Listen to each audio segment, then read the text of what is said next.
Пока молодежь празднует День Валентина, женский джамаат города Актобе решил провести время в Центре духовного развития Анагатагзым.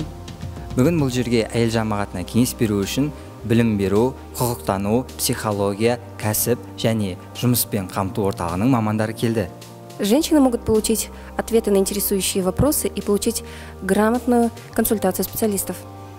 Іс-шараның барысы қалай болып жатыр екен? Оны бірге тамашалайық.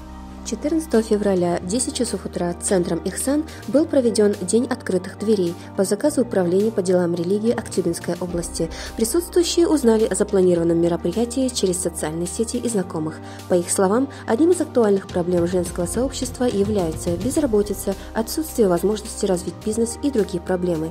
Сюда они пришли узнать полезную информацию о государственных грантах, земельных вопросах, психологии, мотивации, религии и многом другом. Некоторые вопросы специалистам решили задать мы сами. А вы можете нам вкратце сказать, какие есть послабления в налогообложении в этом году? На сегодняшний день для налогоплательщиков предусмотрено послабление согласно посланию главы государства от 2 сентября 2019 года, где индивидуальные предприниматели, значит, от суммы дохода не облагается по 1 января 2023 года индивидуальным подоходным налогом, а также социальным налогом. И также юридические лица, которые работают в упрощенном режиме налогообложения, они также освобождены от уплаты суммы корпоративного подоходного налога, а также социального налога. На сегодняшний день Комитетом государственных доходов разработан мобильное приложение «Есалых Азамат». В этом мобильном приложении налогоплательщики могут, не выходя из дома, оплачивать налог на транспорт, налог на землю. Благодарю вас за ответ. В век цифрового развития у нас есть большие возможности делать все в онлайн-режиме. Следующий вопрос я хочу задать менеджеру палаты предпринимателей Атамикен. Вы в своем выступлении личном сейчас говорили, что некоторые услуги женщины, и не только женщины, могут получить у вас бесплатно. Вы могли бы еще раз напомнить и перечислить? Конечно, здравствуйте. Палата предпринимателей Актюбинской области Атамикен представляет следующие виды услуг. То есть разработка бизнес-плана для предпринимателей по госпрограммам, по грантам помогаем. Второе, получается, ведение бухгалтерского учета, то есть консультация по бухгалтерскому, по всем направлениям, то есть сдача отчета, декларация и так далее. Третье у нас, получается, услуга юридическая и госзакуп. По всем этим вопросам вы можете обращаться к нам. Добро пожаловать. Какие есть новые программы по обучению и трудоустройству для женщин в этом году? В этом году у нас новая программа, это у нас национальный проект. Изменений очень много. Например, на молодежную практику до этого направлялись на 6 месяцев. Зарплата там была 20 месячных расчет показателей. Сейчас с этого года у нас направляется на 12 на год, на 12 месяцев. Потом зарплата составляет 30 месячный расчет показателей. Также есть социальные рабочие места, общественные рабочие места и изменения у нас по гранту. Безвозвратный грант до этого выдавались всем, но безработным, самозанятым гражданам. Сейчас, получается, выдается только по категориям. Хорошо, у меня вот еще один вопрос. Это раньше была серьезная проблема. Например, при трудоустройстве некоторые работодатели не хотели, чтобы нанимались женщины покрытые.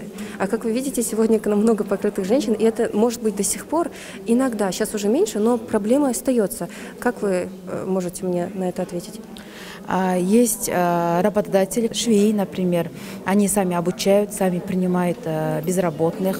Мы тоже проводим разъяснительную работу, и тоже при этой работе они хотят открыть учебные центры именно для покрытия девушек, женщин, и сами хотят обучать, и сами хотят трудоустроить. То есть проблема на самом деле решаема? Решаема, и решается, и в дальнейшем все будет без проблем.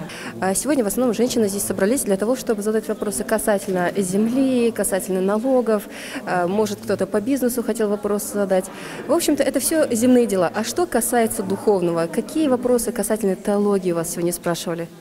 Ну, касательно теологии тоже были вопросы. Одна девочка пришла, она, оказывается, поступила в Российский исламский институт, и у нее вопросы были относительно этой профессии.